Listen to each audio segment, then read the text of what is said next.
Buenos días para todo el auditorio. Vamos a hacer una revisión del tema de radiculopatía lumbar. Eh, es un signo, una entidad que puede tener muchos orígenes, desde lo neoplásico, lo traumático, hasta lo inflamatorio o metabólico. Y por eso me gustaría más que nos concentráramos en quizás la causa más común, la que más impacta en los consultorios de urgencias, que es la hernia discal lumbar. Entonces vamos a hacer en relación a esta entidad todo el enfoque de la presentación. Si estamos en un consultorio de urgencias o incluso en la consulta ambulatoria y vamos a enfocar un paciente que se nos está quejando de dolor lumbar y que está irradiado ese dolor a miembro inferior, comenzamos con un interrogatorio y yo les pongo toda esta cantidad de preguntas que ojalá uno pudiera evacuarlas en una consulta, que a veces es difícil en urgencias lograr evacuar todos estos interrogantes, porque seguramente si hiciéramos todo este interrogatorio quedaríamos al final de él con alguna visión más precisa de nuestro enfoque diagnóstico. Sin embargo, vamos a revisar al menos algunas de estas preguntas que tienen que ver mucho con el concepto de radiculopatía. Con mucha frecuencia veo yo en la remisión de pacientes que tenemos casos en los cuales se ha rotulado el paciente con un dolor radicular, cuando en realidad las características no cumplen con este diagnóstico. Muy diferente el dolor nociceptivo al dolor neuropático. El dolor neuropático es un dolor quemante, es un dolor tipo ardor, con frecuencia se encuentra la alodinia, que es sentir dolor con una sensación que no es normalmente dolorosa, sigue un patrón dermatómico, se puede acompañar de debilidad en la extremidad, de verdadera debilidad, porque muchos de estos pacientes nos llegan con debilidad, pero es más por un síntoma de antalgia, de una defensa frente al mecanismo doloroso. Entonces, el primer concepto que quiero darles es que tratemos de identificar que sí sea un dolor neuropático, que eso nos abre la posibilidad de diagnosticar radiculopatías compresivas, o al revés, si no hay características de dolor neuropático, nos debe hacer pensar en otras entidades como la cadera, el dolor pélvico, otro tipo de origen del dolor que no sea necesariamente una compresión de una raíz. Hay otro término en el interrogatorio que es muy común que incluso el paciente lo lleve en la boca, y es tengo una ciática.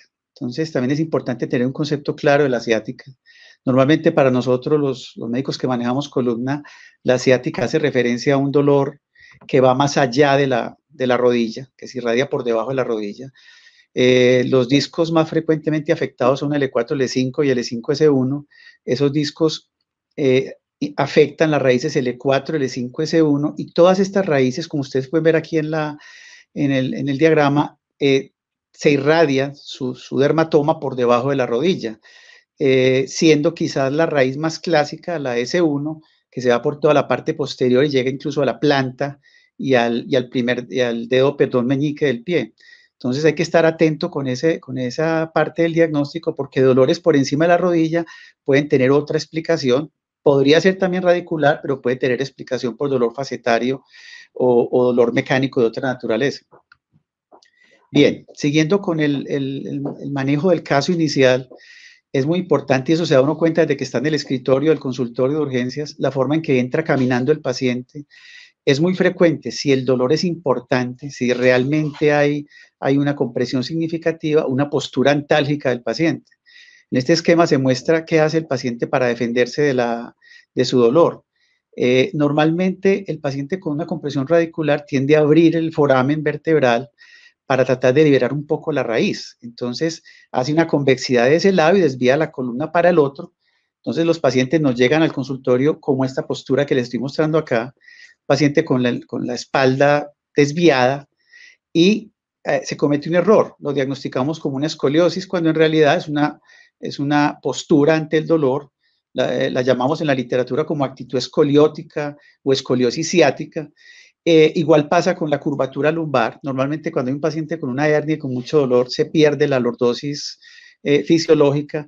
Entonces, esta foto que estamos viendo acá puede ser la postura de un paciente con un dolor importante y con una hernia significativa. Esto también lo debemos documentar y explicarle al paciente que no hay una verdadera escoliosis. Ocasionalmente confluye la hernia con una verdadera escoliosis. En ese caso hay una rotación vertebral, uno puede ver las espinosas rotadas o en la radiografía puede ver una franca rotación y eso ya sí constituye un diagnóstico como tal de escoliosis.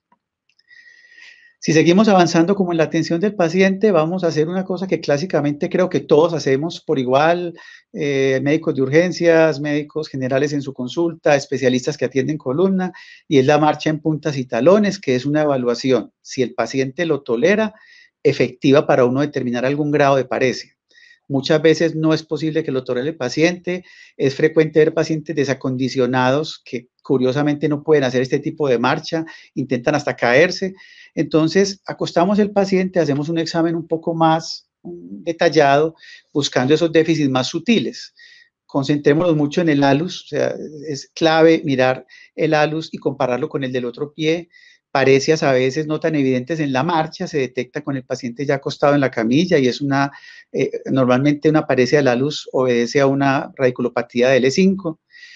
Un movimiento que no necesariamente evalúa una única raíz, pero que es bastante contundente para diagnosticar déficits más sutiles, es la eversión del pie, que evalúa el nervio ciático-popliteo externo, perdón. Es un nervio que hace la eversión del pie y tiene raíces provenientes de L4 a S2, quizás más selectivamente L4 y L5. Ese movimiento es importante para determinar déficits motores más sutiles.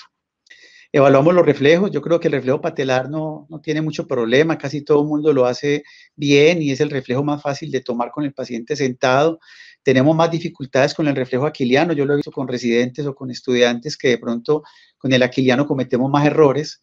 Es importante para tomar el aquiliano de pronto con la otra mano hacer un poquito de dorsiflexión del pie y así sale más fácil el reflejo y es más contundente la evaluación.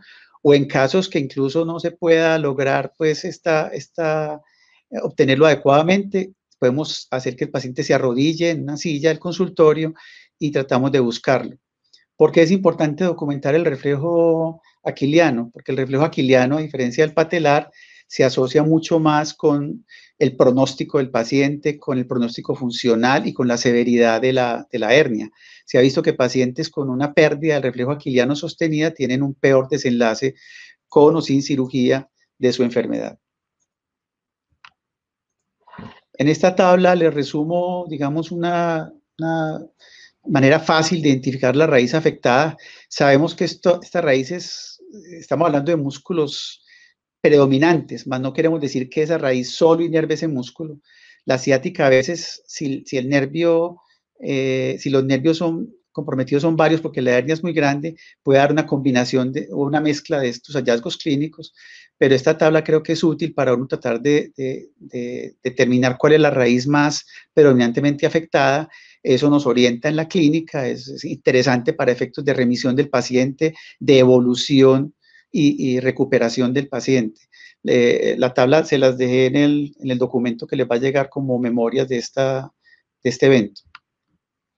Bueno, ya evaluado, inspeccionado el paciente y digamos con una idea en la cabeza nos vamos al signo que ha trascendido por años y que digamos es contundente a la hora de diagnosticar una radiculopatía compresiva por una hernia, que es el signo de la SEC.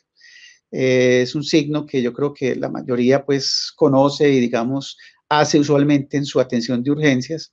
Los errores más frecuentes al hacer el LASEC, pues el primero es ver a quién se lo estamos haciendo. Hay pacientes con muchos cambios artrósicos de mucha edad, con mucha contractura muscular, donde el LASEC prácticamente no es útil porque hace un falso diagnóstico de radiculopatía. Lo otro es que a veces elevamos la pierna demasiado, entonces ya un paciente a 90 grados, pues prácticamente a todos nos dolería pues la maniobra. Clásicamente se acepta que un LASEC a 30 grados que produzca irritación, reproduzca el dolor como habitualmente el paciente lo ha sentido, es un LASEC positivo. Más importante que el LASEC aislado, y eso ha sido pues documentado por la literatura, tenemos las maniobras asociadas al LASEC, lo que se llama maniobras de irritación del ciático. Estas maniobras pueden subir la sensibilidad del LASEC y la especificidad que normalmente son del 80 al 97% y la especificidad del 10 al 40%, puede incrementar esa sensibilidad, esa especificidad. Las más comunes son el LASIK cruzado, donde levantamos la otra pierna y el paciente refiere dolor en la pierna afectada, o el bragar, que es la dorsiflexión del pie al final del movimiento del LASIK. Son maniobras muy fáciles que deberíamos tener en cuenta siempre que estamos evaluando al paciente y nos pueden ayudar mucho con el diagnóstico. Muy bien. Este es un enfoque práctico y rápido de cómo evaluar un paciente con una sospecha de una hernia núcleo-pulposo lumbar. Nos vamos ya entonces a los exámenes y aparece una primera controversia. Lo seguimos viendo mucho en la consulta de urgencias y es el uso del TAC y la electromiografía. El TAC y la electromiografía pueden tener alguna utilidad, pero es limitada en el manejo y el diagnóstico de una hernia núcleo pulposo. En estos casos que estoy mostrando acá, pues se ven hernias claras por tomografía. En este caso, una hernia foraminal y extraforaminal del lado derecho, y en este otro una hernia subarticular, donde se ve claramente, digamos, el fragmento a pesar de ser una tomografía. Pero pensaría yo que en ninguno de estos dos casos el médico ortopedista o neurocirujano que vaya a operar el paciente, si está indicado el procedimiento, lo opere solo con tomografía, seguramente irá a una resonancia. Entonces, en principio, el examen, el gold estándar para el manejo y diagnóstico radiológico del paciente es la resonancia magnética. La tomografía puede representar un paso innecesario y debería quedar reservada para aquellos casos en los que hay trauma asociado o para pacientes que tengan una contraindicación. El estudio de resonancia, lo más común es ser portador de un material ferromagnético en el cuerpo, o aquellos casos en los cuales haya una cirugía previa en columna y tenga material de fijación en columna, puede ser el examen inicial. De lo contrario, deberíamos siempre hacer una resonancia magnética como un primer estudio. En cuanto a la electromiografía, no me detengo mucho. La utilidad es muy limitada, como decía ahorita. La electromiografía nosotros la manejamos como un examen en el paciente que tiene una clínica dudosa de una polineuropatía o otro tipo de enfermedad inflamatoria o metabólica de los nervios. Es bastante útil para manejar casos desde el punto de vista médico-legal o laboral, también es importante, o en pacientes en los cuales en la evolución de la enfermedad, digamos, se presenta un deterioro funcional y uno quiere, digamos, evaluar una raíz específica o aclarar el diagnóstico. Pero muchos de los pacientes que nosotros intervenimos o manejamos lo hacemos sin la electromiografía. Muy bien, vamos a revisar basado en esta publicación que les dejo ahí reseñada por si algunos de ustedes la quieren mirar. Vamos a revisar un poquito de la nomenclatura de la enfermedad discal para que cuando ustedes tengan un paciente en la consulta que les llega con una resonancia, ustedes tengan un conocimiento de cómo evaluar o interpretar eso que está describiendo el radiólogo en el informe. Aquí tenemos una placa simple que nos sirve para ilustrar una unidad funcional de la columna. Está conformada por dos vértebras y un disco. Tenemos los pedículos aquí que los señalé en amarillo y tenemos la articulación facetaria aquí que la señalé en rojo. Eso se considera una unidad funcional en columna. Esa unidad funcional conforma un foramen que, digamos, parte de ese foramen corresponde a la vértebra superior, parte a la vértebra inferior, y por ese foramen va a emerger una raíz. En el caso de la columna lumbar, la raíz que emerge es la correspondiente a ese pedículo o a esa vértebra.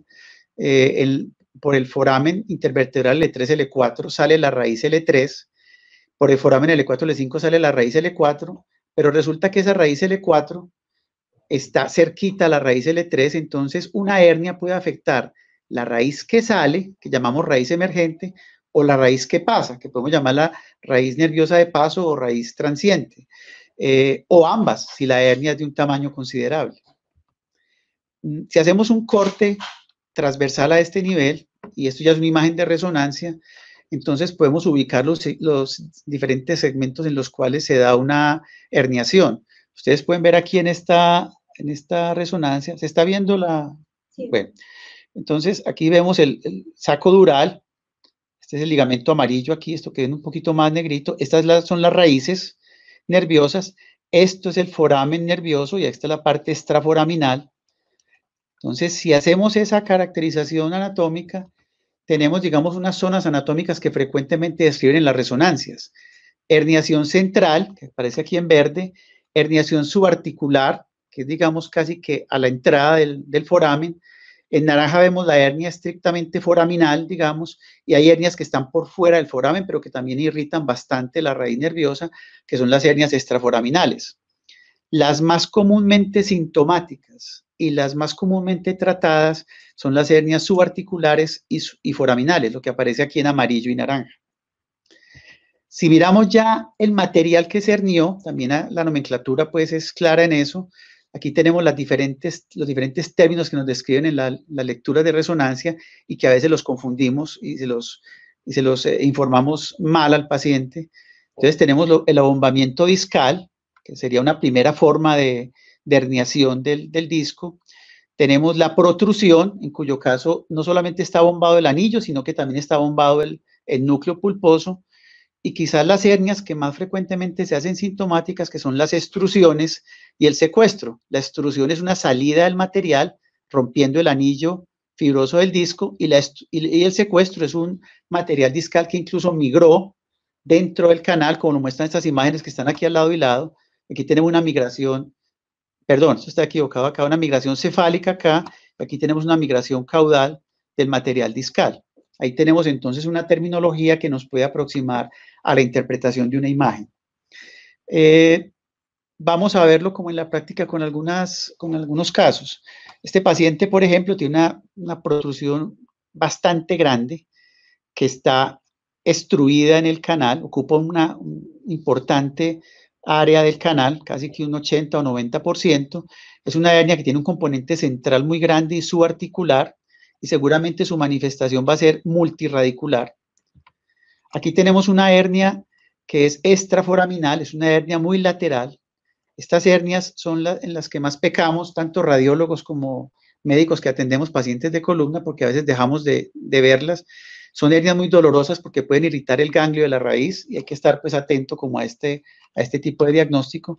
Y aquí tenemos la hernia más frecuente, la hernia subarticular o foraminal o mezclada, digamos, que es la que quizás más atendemos y más tiene que terminar a veces en algún tipo de procedimiento.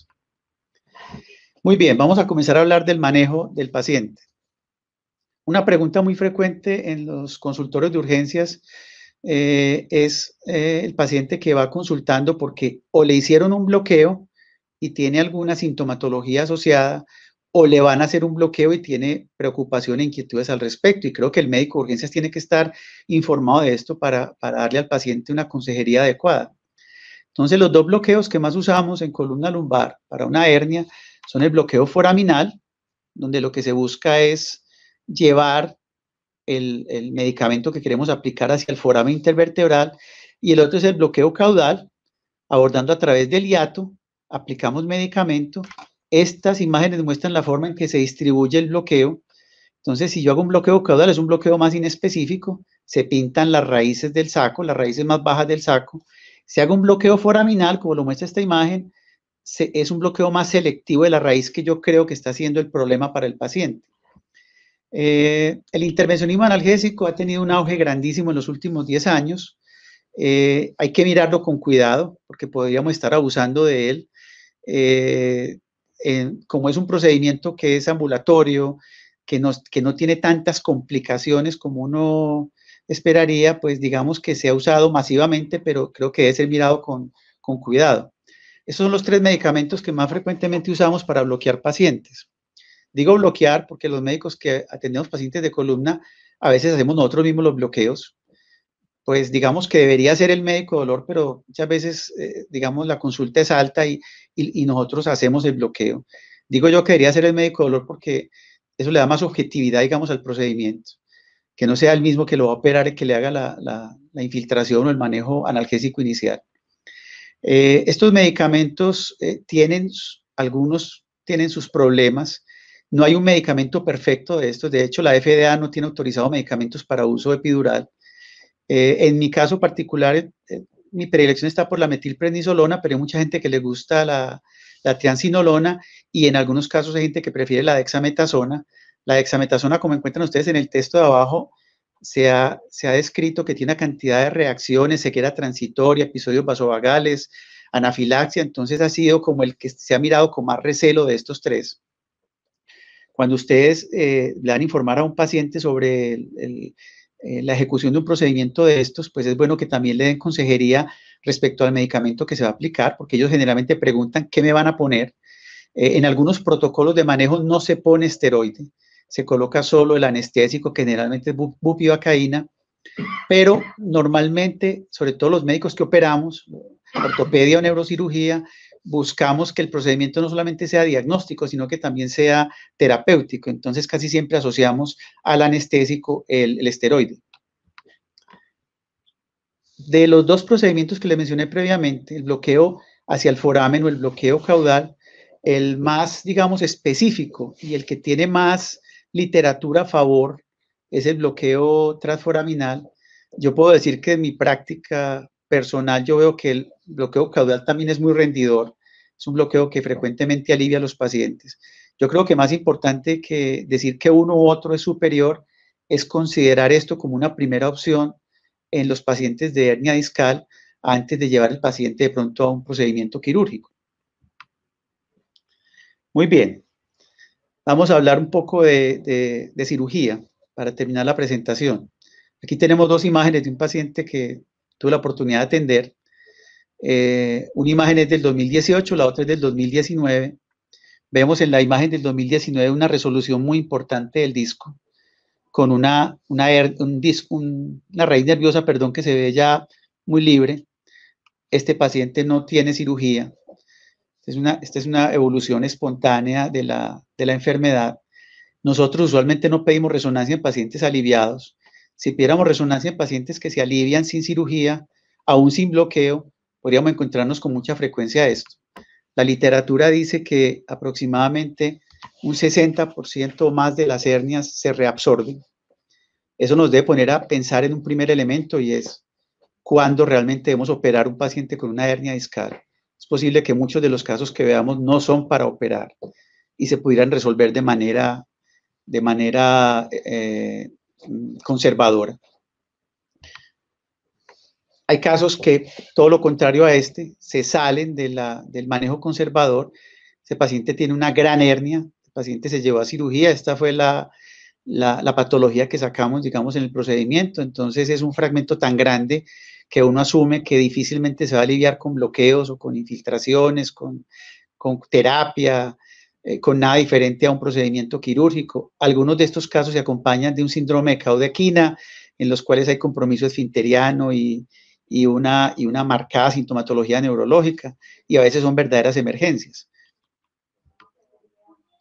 Cuando queremos buscar información sobre que nos compare, digamos, el manejo quirúrgico y no quirúrgico de la hernia discal lumbar, estas son dos referencias importantes que podrían cualquiera de ustedes consultar y ampliar en su conocimiento.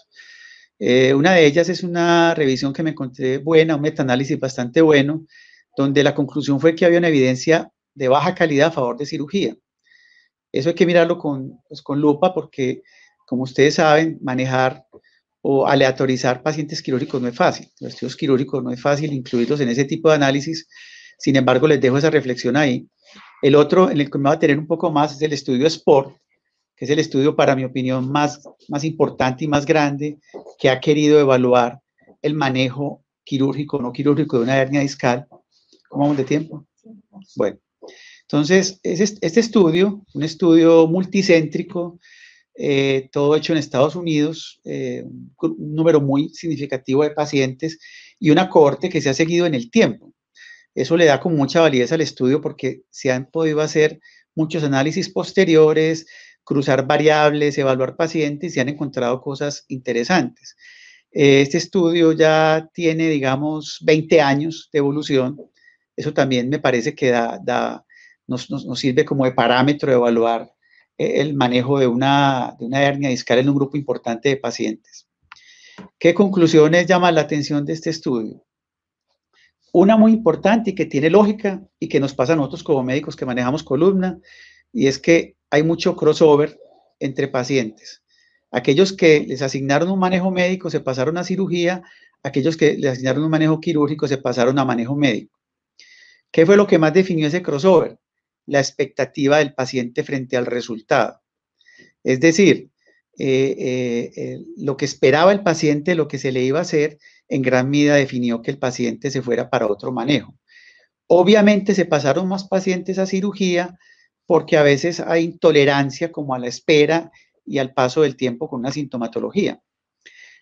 A los 8 años, un seguimiento de ese estudio a 8 años, mostró una tasa de reintervención del 15%. La causa más frecuente fue la hernia recurrente. Ojo con este dato para que ustedes en urgencias o cualquier paciente que les consulte acerca de este tema le puedan decir que definitivamente hay un porcentaje importante de recurrencia de la hernia. No puede verse el tratamiento quirúrgico como un manejo ya único y definitivo de la enfermedad. Algo que se encontró también en este estudio que es muy importante es que las causas para no reintervenir un paciente son el tabaquismo, la obesidad, la diabetes, el tema psiquiátrico o el tema laboral. Hay que abrir mucho el ojo con eso, ¿cierto? Porque muchas veces estamos, digamos, llevando a cirugía pacientes que de pronto pueden tener enfermedad, pero no indicación por el lado de su parte psiquiátrica o laboral. Algo muy interesante que me encontré dentro de los diferentes análisis que hicieron posterior al estudio, es que un alto nivel de educación se asoció a un manejo conservador. Entonces, muchas veces aquellos pacientes que terminan operados son pacientes que no entienden bien su enfermedad, no se quieren dar otra oportunidad o son fácilmente convencidos por nosotros los cirujanos para ser llevados a un quirófano, a pesar de las posibles complicaciones que tenga el manejo. Por eso les dejo esta reflexión. Esto lo deben conocer muchos de ustedes, otros puede que no lo hayan visto antes, que son los signos como de simulación, los signos de Waddell. Son 5 signos que llevan mucho tiempo ya en la literatura, que hay que manejarlos con cuidado porque hay que saber cómo expresarlos en la historia clínica, pero aquel paciente que tiene respuestas exageradas, que tiene sobrereactividad, que tiene hipersensibilidad cutánea, que le hacemos maniobras que no tenían por qué ser dolorosas y él las refiere como dolorosas, abramos el ojo porque puede ser un paciente que tenga una ganancia secundaria y así tenga la hernia, nos puede estar hablando de un mal resultado final si lo operamos o le hacemos algún tipo de procedimiento, incluso de intervencionismo analgésico. Muy bien. Si el paciente ya superó todos estos filtros, digamos, y llegó a una cirugía, ¿qué hacemos nosotros los médicos que operamos esto? Entonces, el procedimiento convencional, es el que ustedes están viendo ahí en la imagen, es una laminectomía pequeña, tratando de no violar la faceta articular para llegar al disco y sacarlo y liberar la raíz nerviosa. Este es el procedimiento estándar, sigue siendo el procedimiento más realizado, no solamente en medio local, sino en general, pues en el mundo. Tiene una serie de complicaciones, digamos, unas graves y unas no tan graves, que aquí las tienen ustedes en la pantalla. Las más, digamos, la más común o de la que más le hablamos al paciente es la fibrosis perirradicular, o sea, la cicatriz que se forma rodeando el tejido que fue manipulado. Aquí ustedes ven con esta flecha roja señalando como un área de captación del contraste y rodeando una raíz. Esto puede ser doloroso y puede ser un tema que entra en un término que no nos gusta mucho a los cirujanos, que se llama el síndrome poslaminectomía, o incluso una palabra todavía más maluca, que es espalda fallida. Un segundo nivel de atención quirúrgica del paciente puede ser la disectomía tubular o la microdisectomía tubular. En este caso lo que se busca es dañar menos músculo. La retracción se hace con un tubo, como lo muestra la imagen, buscando acceder a través de él con un microscopio y liberando la raíz. Muchas veces se ha visto que la separación que uno hace del músculo es causa de dolor lumbar y lo que se quiere, digamos, con este tipo de procedimiento es evitar eso o disminuirlo. Este procedimiento también lo hacemos en nuestro medio. Y un procedimiento que ha ganado mucho auge, que ya se ha comenzado a hacer y que de pronto se va a imponer, es el manejo con endoscopio de la hernia discal. Es posible que no todas las hernias se puedan manejar de esta manera, pero ya comenzamos a tener estudios que comienzan a comparar los procedimientos tradicionales con la cirugía percutánea por endoscopia. La medida en que nos entrenemos en esto y que sigamos haciéndolo con mayor frecuencia, es probable que este procedimiento se imponga, porque definitivamente a través de esta vía el daño muscular, el sangrado y la manipulación tisular puede ser menor. Aquí tenemos unas referencias que ustedes pueden consultar en las que se muestra que por lo menos este procedimiento no es inferior a la microdiscoidectomía convencional y es probable que con el tiempo comiencen a verse los beneficios del procedimiento, no solo en términos de dolor, por ejemplo, lumbar, por menor daño muscular, sino también de pronto en términos del costo-beneficio, la parte económica del procedimiento. Las cirugías más agresivas en hernia discal no están tan recomendadas. Hay algunos casos puntuales, aquí les muestro una serie de indicaciones de pronto para fusionar, para instrumentar, colocar tornillos en columna, una espondilolistesis, es decir, desplazamiento vertebral grande, una escoliosis severa, una inestabilidad muy franca, o la cirugía previa podría ser motivos para intentar esto que estamos viendo acá en la imagen, colocación de tornillos e incluso una caja dentro de las dos vértebras para fusionar las dos vértebras. Esto debería ser un último recurso para el manejo con hernia discal. Han aparecido una gran cantidad de implantes intervertebrales con diferentes nombres que ustedes pueden ver en algún informe quirúrgico o que el paciente les puede contar. Aquí les dejo los diferentes nombres para que los tengan como referenciados y no sea una palabra extraña para ustedes. La gran pregunta que uno se hace con este tipo de procedimientos es si la indicación, digamos el sobreuso, les dejo este dato que es de un journal bastante importante, quizás el top 5 de las publicaciones que nosotros revisamos, y es donde se cuestiona de alguna manera el incremento exagerado del uso de material de fijación, de tornillos y cajas intercorporales en el manejo de la enfermedad espinal. Entonces, eso es un tema de reflexión y ustedes también pueden hacer parte de él, porque el paciente les puede llegar preguntando a ustedes que le van a poner tornillos o que por qué no le ponen tornillos, para que ustedes tengan algún grado de conocimiento de este tema. Muy bien, el mensaje, digamos, de esta presentación para todo el auditorio es, en primer lugar, siempre agotar el manejo conservador con un paciente de hernia discal, usar de manera muy racional el intervencionismo analgésico, no verlo, sí verlo como un recurso de alivio en el paciente, pero no hacerlo sin indicación, no hacerlo repetidamente y tener una información adecuada de los medicamentos, estar muy atento a la ganancia secundaria del paciente y una recomendación final, pues que es por la cual se hacen estos eventos y este tipo de información, es tener conocimiento de la enfermedad para que lo que usted le digan a un paciente sea real, sea coherente y sea fiable para él. Muy bien, muchas gracias por la atención.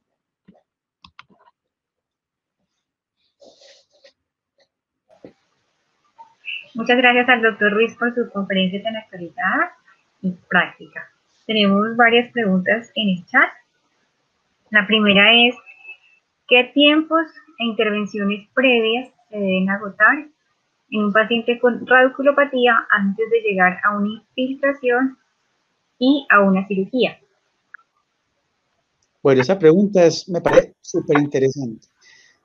El dogma en esto no aplica, porque como les mencioné en la presentación, si un paciente tiene una caudequina o una parálisis del pie, lo que llamamos un pie caído, probablemente es un paciente quirúrgico y no haya mucha discusión.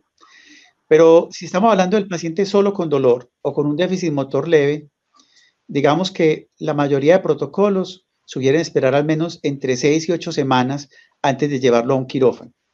¿Qué puede pasar en esas 6 u 8 semanas? Pues primero el tiempo, que es importante. Segundo, puede ser 1 o 2 bloqueos que se hagan dependiendo de los síntomas, podría ser importante para el paciente. Quizás el mejor bloqueo para empezar, si es una hernia, sea un bloqueo foraminal, pero como les mencioné en la presentación, el bloqueo caudal no habría que desecharlo. Y el bloqueo facetario, que no lo mencioné aquí en la presentación, también podría ser útil.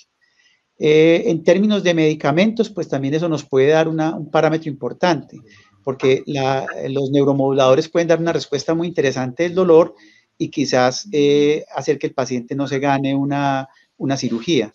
Pero si estamos pidiendo como un número, yo diría que en esas 6 semanas, digamos, tiene que haber al menos un bloqueo y esos se podría hacer un buen parámetro para definir un procedimiento quirúrgico en el paciente.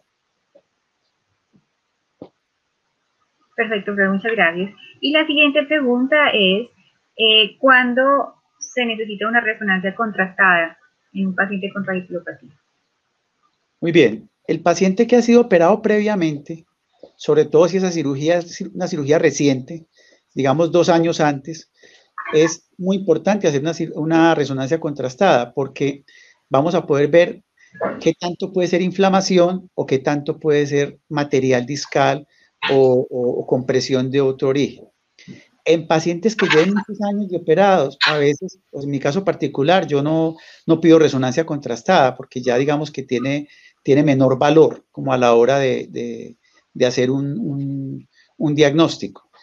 Cuando la radiculopatía lumbar, a pesar de que tengamos en la cabeza una hernia, en los síntomas, el estado del paciente o todo ese interrogatorio que mencioné en la primera diapositiva, nos pone a dudar en una enfermedad inflamatoria, infecciosa o una enfermedad neoplásica, la resonancia contrastada es indispensable. Bueno, profe, muchas gracias por todas sus aclaraciones. Muchas gracias por su charla igualmente. Le damos inicio a la siguiente charla.